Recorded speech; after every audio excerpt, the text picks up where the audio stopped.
جو حالات ہیں اسلام آباد کے، ویسے اسلام آباد کی لڑائیوں کا کوئی تعلق نہیں ہوتے ہیں بلوچستان کے حالات۔ وہاں تو بڑے بڑے ہاتھی لڑتے ہیں،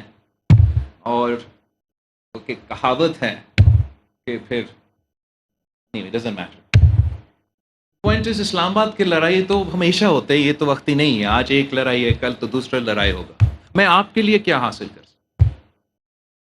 اس لڑائی میں سے چلے، لیکن اس میں ہم اپنے نظریہ کے مطابق، اپنا منشور کے مطابق کیا حاصل کر سکتے؟ اب یہ حاصل کر سکتے ہیں کہ جو آپ کا 2006 سے وعدہ، میرا وعدہ نہیں، شہید محترمہ بینظیر بھٹو کا اپنے ہاتھوں سے دستخط کیا گیا وعدہ اس ملک کی عوام سے، یہ 2018 کا الیکشن، 2023 کا الیکشن نہیں، یہ 2007 کا الیکشن کیمپین، جس میں شہید محترمہ بینظیر بھٹو کے ساتھ ساتھ میرے جماعت کے کارکن سے لے کے پاکستان کے عوام نے قربانی دی، جس منشور کے لیے، جس سوچ کے لیے، جس مینڈیٹ کے ساتھ وہ کیمپین چلا، جس کے بدلے میں ہم نے 18ویں ترمیم اور NFC ایوارڈ اور پختونخوا کا نام اور باقی سارے کامیابیاں حاصل۔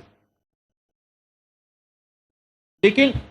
ایک چیز، ایک وعدہ جو شہید محترمہ بینظیر بھٹو نے کی، جو آپ سمجھے شہید بی بی کی آخری ہم سے ایک سیاسی ول کہ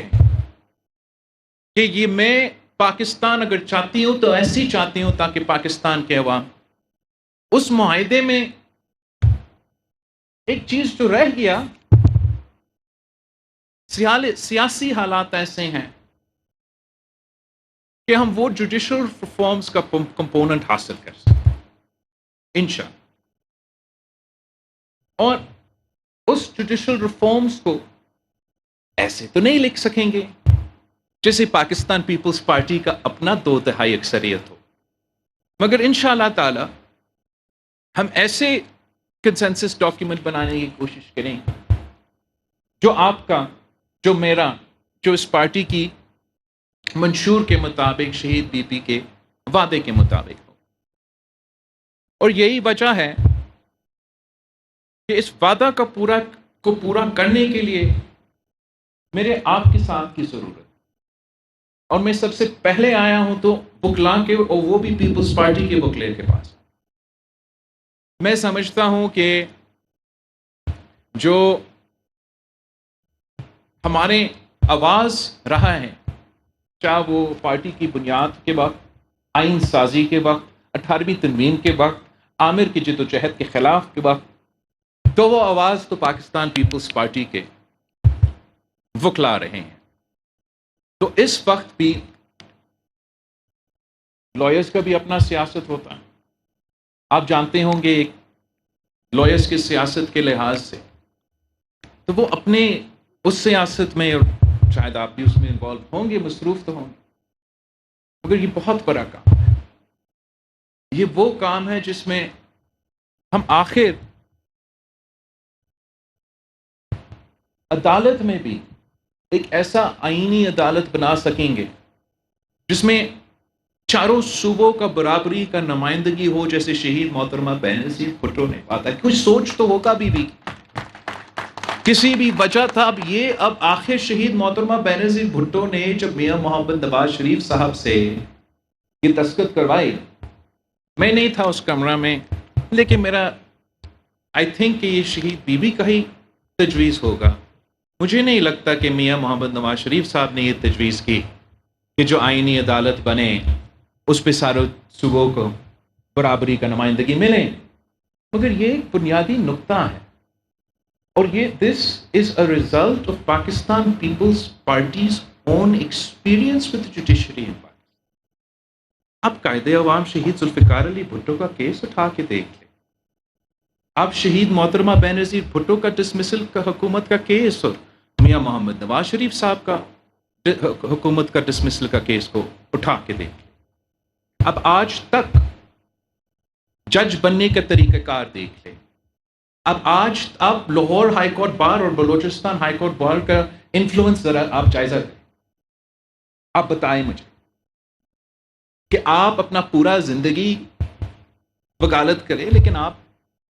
پیدا ہوئے تو یہاں پیدا ہوئے،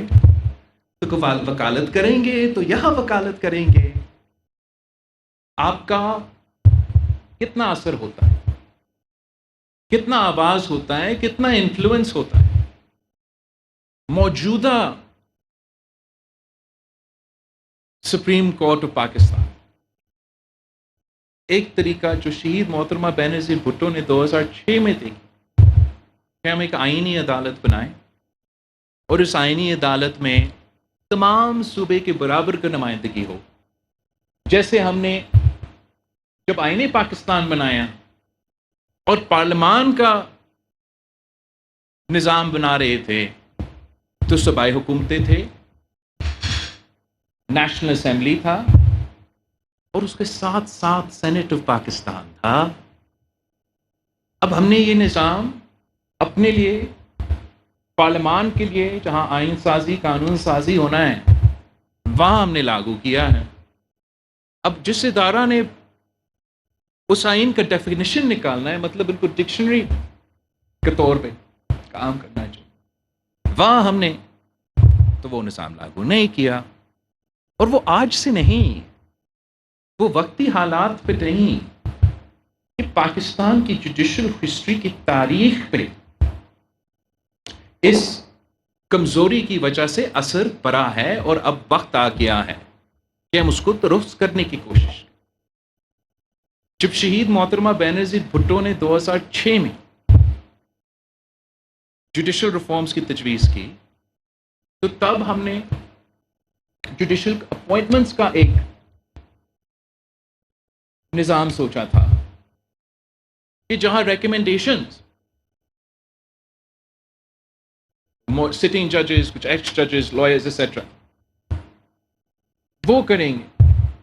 مگر فیصلہ پارلیمان کی کمیٹی جس میں اپوزیشن اور حکومت کا برابر کا نمائندگی ہو وہ کرے گا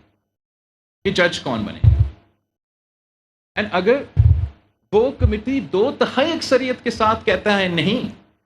تو جج نہیں بنے گا. سوری، اگر 2/3 اکثریت کے ساتھ وہ کمیٹی کہتا ہے کہ کسی کو جج بننا ہے تو وہ بن سکتا ہے. اگر آپ اس برابر والا کمیٹی میں 2/3 اکثریت حاصل نہیں کر سکتے ہو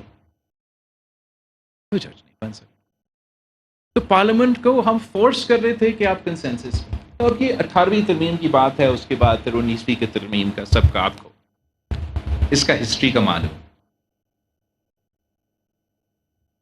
پاکستان کی عدالتی نظام نہ دہشت گرد متاثرین کو انصاف دلوا سکتے. وہ کہتے ہیں کہ آپ کا قصور ہے، کہ لائرز جو ہیں جو پروسیکیوٹ کرتے ہیں تو برا پروسیکیوشن کرتے، ورنہ تو ہم انصاف پر انصاف دے رہے ہوتے. تو چلے عام آدمی کا بھی جو دہشت گردی میں وکٹمز ہوتے آپ ان کو کہہ رہے ہیں ان کے وکلا صحیح نہیں تھے، میرا بھی شاید وکلا صحیح نہیں تھے کہ شہید محترمہ بینظیر بھٹو کی کیس میں چلے وکلا سے کوئی تو کٹھائی ہو سکتا ہے، مگر پاکستان کے جو دہشت گردی کے حوالے سے کنوکشن ریٹ ہے آپ اس کا کمپیرسن کریں. اگر میں کہتا ہوں کہ آپ کا قصور 50% ہے، کیا ملوث ماننے کے لیے تیار ہوں گے کہ 50% آف کیسز میں وہ سزا نہیں دلوا سکتے؟ تو ہم کیسے دہشت گردی کا مقابلہ؟ میں جانتا ہوں کہ اس وقت جس کمیونٹی سے آپ تعلق رکھتے ہو، خاص طور یہ شاید اتنا پاپولر ایک موقف نہیں ہے، اور میں یہ بھی جانتا ہوں کہ جس طریقے سے ایک زمانے میں ہمارا PLF معظم تھا، آرگنائز تھا، وہ بھی ہم نہیں. میں یہ بھی جانتا ہوں کہ پارلیمان میں 2/3 اکثریت نہیں ہے بھائی، کیونکہ یہ شہید محترمہ بینظیر بھٹو کا وعدہ ہے. میں نے دل و جان محنت کرنا ہے کہ یہ وعدہ پورا کروں. اس میں بلوچستان کے حوالے سے میں چاہ رہا ہوں کہ ہمارا پاکستان میں موجود پی ایل ایف کی تنظیم ہنگامی بنیادوں پہ آپ اپنے لیے ایک انٹرم آرگنائزیشنل سیٹ اپ، جس میں آپ کا چلے صوبے میں آپ کے پاس عہدیدار ہیں، ہر ڈسٹرکٹ میں آپ کوآرڈینیشن کے لیے کمیٹی بنائیں، جس میں جہاں موجودہ تنظیم ہے، موجودہ تنظیم اور دوسرے لوگ جو آپ سمجھتے ہیں آپ کو مدد کر سکتے ہیں. میں چاہوں گا کہ ہر ڈسٹرکٹ میں آپ جو ہمارے ایکسپیرینس پکھلا ہے، ہمارے جو نوجوان شامل ہوئے ہیں، سب کو موقع ملے کہ وہ پارٹی کے اس کاز کے ساتھ اپنے اپنے کیپیسٹی میں ہمارا بیانیہ کو، ہمارا منشور کو آگے پھیلائیں.